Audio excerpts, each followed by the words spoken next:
Heippa pitkästä aikaa. Tällä videolla tiivistetään koko kesän kuulumiset 10 minuuttiin.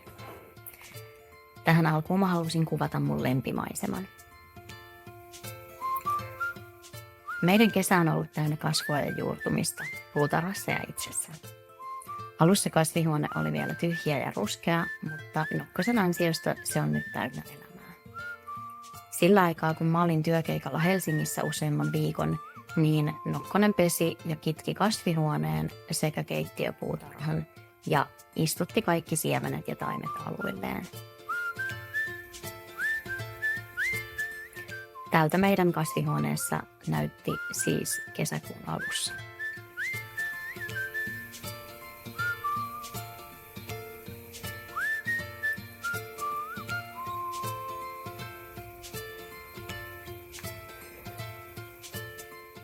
Keittiöpuutarhassa istutettiin porkkanaa, punajuurta, sipuleita, salaatteja. Mun osaksi jäi kotiviikoilla puutarhan aitaprojekti, joka alkoi tolppien katkomisella ja risuhommilla.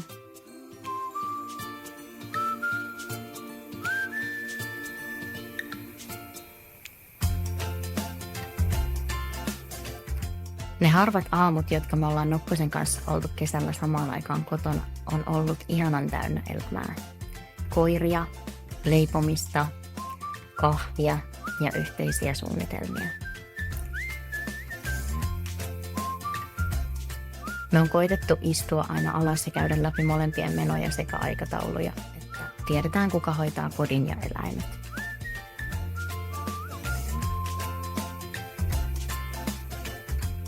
Me on pyritty myös jakamaan kesän isompia projekteja ajan sekä osaamisen mukaan.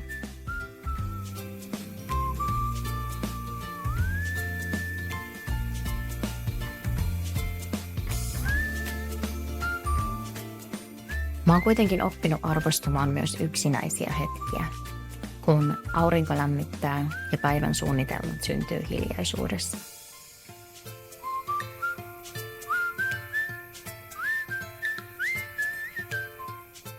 Mun mielelle tekee hyvää, kun työkeikkojen ja projektien keskellä saa aina palata luonnonvahtiin.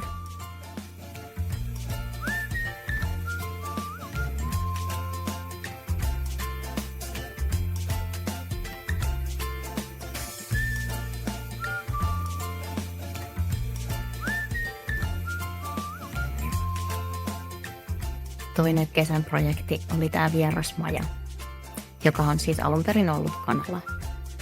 Sen sisältö poistettiin kanalan välineistöä ja vierasmajan pihalle tulee tällainen koirankoppi, josta poistettiin jalat. Aitaprojektia varten piti leikata myös lautoja ja nyt siitä puuttuu enää noi pystypuut.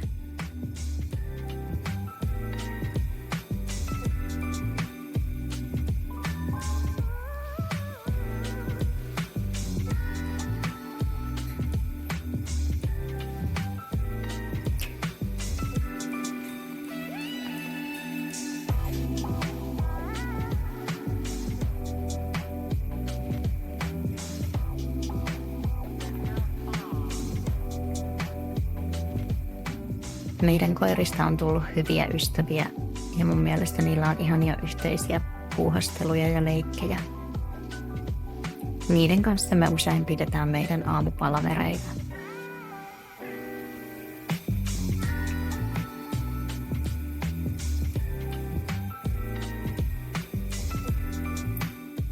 Mä puhun paljon omavaraisuudesta ja vaihtotaloudesta ja täällä maalla mä pääsen todistamaan sitä Nokkosen tekemisten kautta.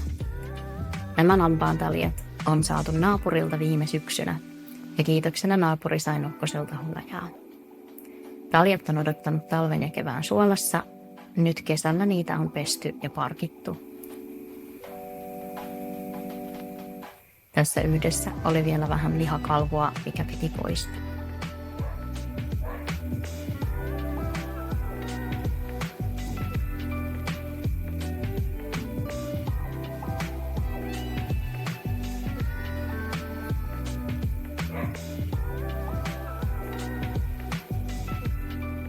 Nokkonen loi meille myös metsäspaan, jossa kylpyammeeseen saa lämmintä vettä padasta ja suihkun lämmittää aurinko.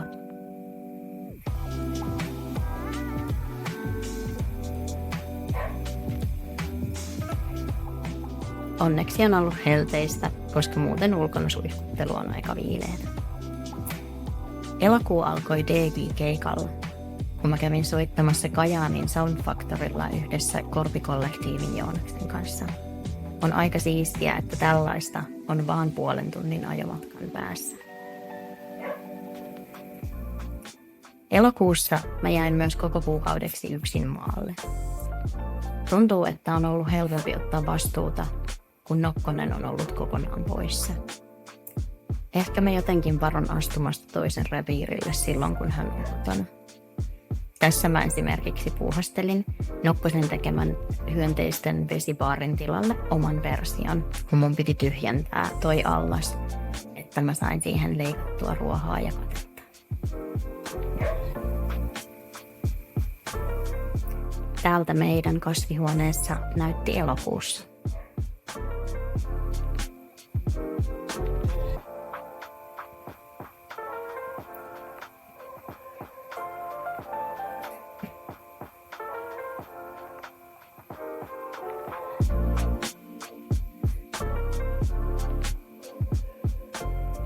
Mä oon ollut jotenkin yllättynyt, että Kainuussa voi kasvattaa vesimeloneita.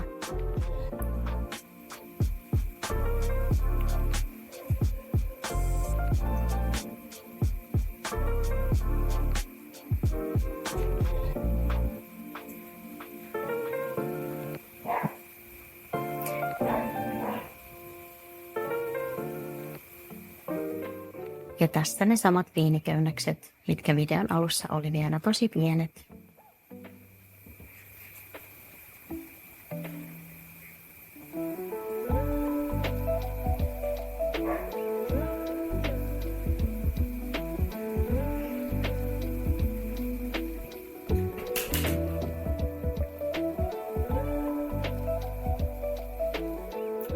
Elokuussa harmaa koira vaihtui tällaiseen pienempään versioon.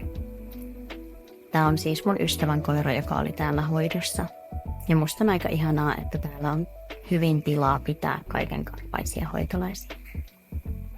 Kesäkurpit saa meillä kasvoi röykkiöinä siellä täällä pitkin kasvihuonetta ja pihamaata. Ja täältä meidän keittiöpuutarha puolestaan näytti elokuussa. Mä kuvailen sitten muuta satoa syksyn mittaan, kun sitä tulee.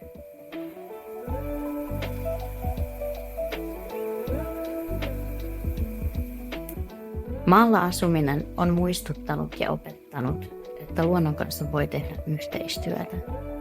Mä taisin mainita tämän ilmauksen myös edellisessä videossa, mutta se on tunne, joka mulla koko ajan korostuu. Me ihmiset järjestellään ja hoidetaan puutarhaa, ja luonto puolestaan palkitsee ilahduttamalla kukilla ja tarjoamalla syötävää.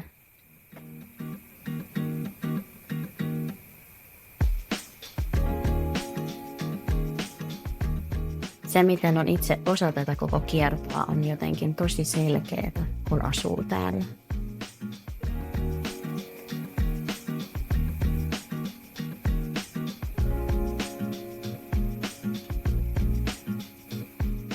Mun mielestä se tuntuu siltä, mitä ihmisten kuuluukin tehdä.